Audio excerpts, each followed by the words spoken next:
इस लेसन में मैं आपको बताऊंगी कि हम पेंडास में मर्ज फंक्शन कैसे यूज करते हैं और कहाँ यूज करते हैं।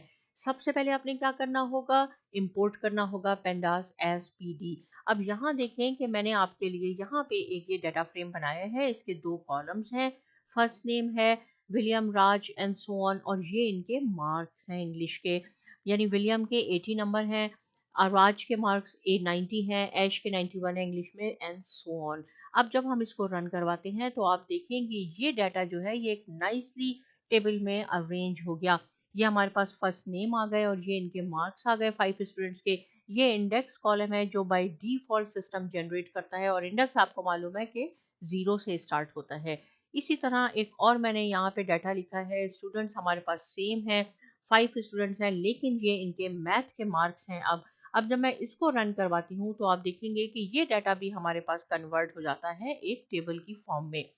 लेकिन ये बात आप एक नोट करें कि यहाँ पे जो सीक्वेंस है नामों का ये थोड़ा सा चेंज है कंपेयर टू फर्स्ट वन। यहाँ राज पहले है, फातिमा, ऐश, विलियम, उसको भी चेक कर लेते हैं। यहाँ पे है विलियम पहले है, राज, ऐश, फातिमा, मोहम्मद, यहाँ देखें। लेकिन अब हम मर्ज फंक्शन यूज करने जा रहे हैं, तो मर्ज फंक्शन क्या करेगा कि इनको अरेंज कर देगा दोनों टेबल्स को। मैं आपको दो टेबल्स को अरेंज करना सिखा रही हूँ, मर्ज करना आपने 3 बनाने हैं, 4 बनाने हैं, और उसकी प्रैक्टिस खुद करनी है। कैसे होगा, पीडी डॉट मर्ज फंक्शन आप यूज करें। किसको मर्ज करवाना है, df1, यानी दोनों हमने जो डाटा फ्रेम बनाए हैं उसको हमने मर्ज करवाना है। यहाँ हम ऑन का फंक्शन लिखेंगे कि फर्स्ट नेम से हमने उसको मर्ज करवाना है। अब जब हम इसको रन करवाएंगे तो आप देखें कि विलियम के 80 मार्क्स हैं इंग्लिश में और मैथ्स में इसके 95 हैं। ये अरेंज कर दिया है मर्ज फंक्शन ने। यहाँ पे मैं आपको बताऊं कि विलियम हमारे पास 4th नंबर पे है, इसको चेक कर लेते हैं कि सही किया है इसने। मैथ्स देखें यहाँ 4th नंबर पे है और यहाँ फर्स्ट नंबर पे आया, लेकिन इसने अरेंज कर लिया। दूसरे टेबल पे विलियम कहाँ है, इंग्लिश में इसके नंबर 80 है। सिमिलरली राज के 90 नंबर हैं, राज यहाँ 90 सेकेंड पे है और यहाँ राज फर्स्ट पे है, लेकिन मर्ज फंक्शन ने इसको अरेंज कर दिया। राज के मार्क्स इंग्लिश में 90 है और मैथ्स में 100% है। तो ये बहुत बड़ा फीचर है पेंडास का कि वो टेबल्स को आपस में मर्ज कर देता है। आपने आगे पीछे भी लिखा होगा तो वो भी मर्ज हो गया। अब देखें क्या करते हैं हम, सपोज के हमारे पास है ये डाटा मौजूद है और इसमें मैं नाम चेंज कर देती हूँ। सपोज हमारे पास कुछ ऐसे स्टूडेंट्स हैं जो दूसरे टेबल में मौजूद नहीं है, इसको कर देते हैं, या हम फातिमा को चेंज कर देते हैं, इसको हम सपोज बॉब कर देते हैं, राइट।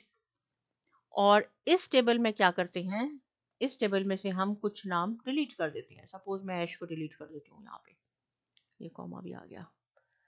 अब क्या होगा, अब कैसे ये फंक्शन परफॉर्म होंगे, इसमें हमारे पास दो नाम डिफरेंट हैं जो हमारे दूसरे कॉलम में नहीं है, राइट। इसको भी मैं यहाँ आपको रन करके दिखाती हूँ। तो ये अब आपके पास इसी तरह अरेंज हो जाएगा, डोनाल्ड नया आ गया और बॉब हमारे पास नया हो गया नाम।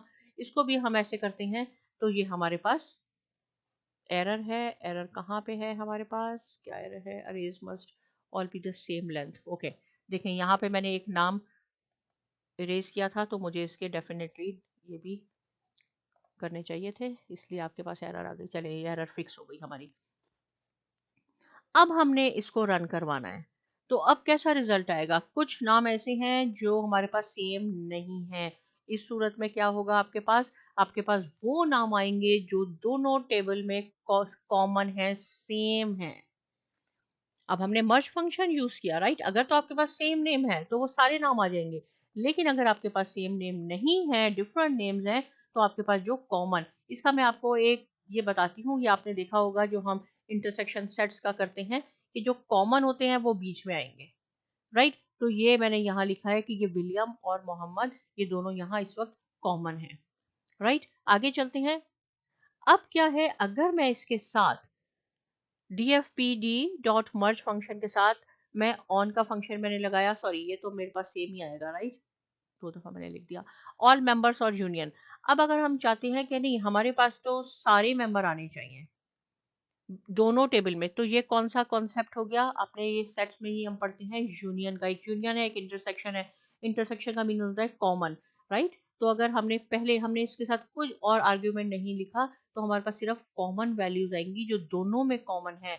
लेकिन अगर हमने how is equal to outer लिख दिया तो आउटर से क्या होता है और के आपके पास ये आ जाएंगे सारे, विलियम, डोनाल्ड, ऐश, बॉब, राज, फातिमा, हमारे पास सारे आ गए,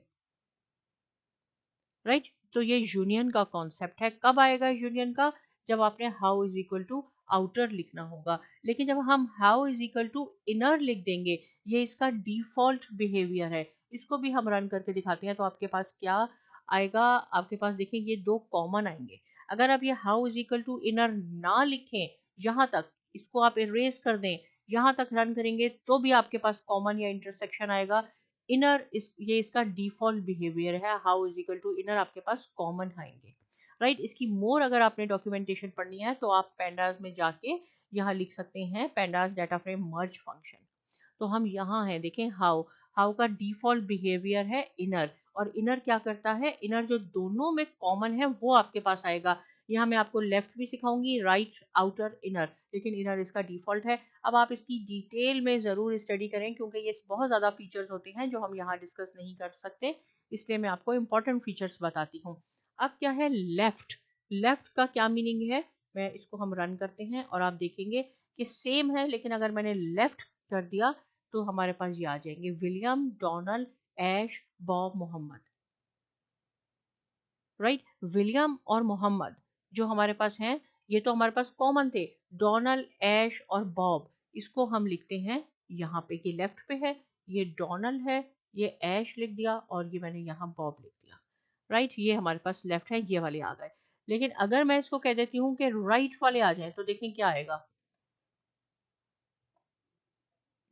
राइट में विलियम और मोहम्मद तो हमारे पास कॉमन थे, राज और फातिमा इसके साथ ऐड हो गए, ये हमारे राज और फातिमा।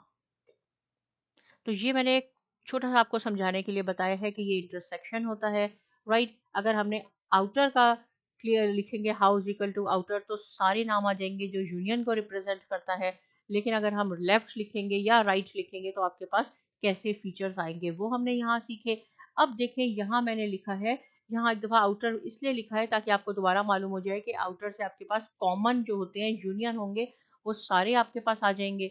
यहाँ पे मैंने एक indicator is equal to true, इसका क्या मीनिंग है? अगर आपके पास बहुत ज़्यादा डाटा है और आपको नहीं मालूम हो रहा कि ये विलियम कहाँ से आया है, ये डोनाल्ड या ऐश ये कहाँ से आया है, तो आप indicator is equal to true कर सकते हैं। इसको जब हम रन करवाएंगे तो आपको ये मालूम हो जाएगा कि ये विलियम ये बोथ में मौजूद है, यानी कॉमन था, इंटरसेक्शन है। डोनाल्ड आपके पास लेफ्ट से आया है, ऐश आपके पास लेफ्ट से आया, बॉब आया, ये आपके पास राज और फातिमा आपके पास राइट से आए, तो मैंने यहाँ भी यही लिखा था, राज और फातिमा, राइट। तो इंडिकेटर फंक्शन का ये बताएगा आपको कि ये कहाँ से आपके पास आए हैं, लेफ्ट से आए हैं या राइट से आए हैं। तो ये आसान सा टॉपिक था मर्ज का, आप इसकी प्रैक्टिस कीजिए। अगर कोई बात समझ में नहीं आई आप पूछ सकते हैं। साइमा एकेडमी को भी सब्सक्राइब कीजिए और बहुत शुक्रिया।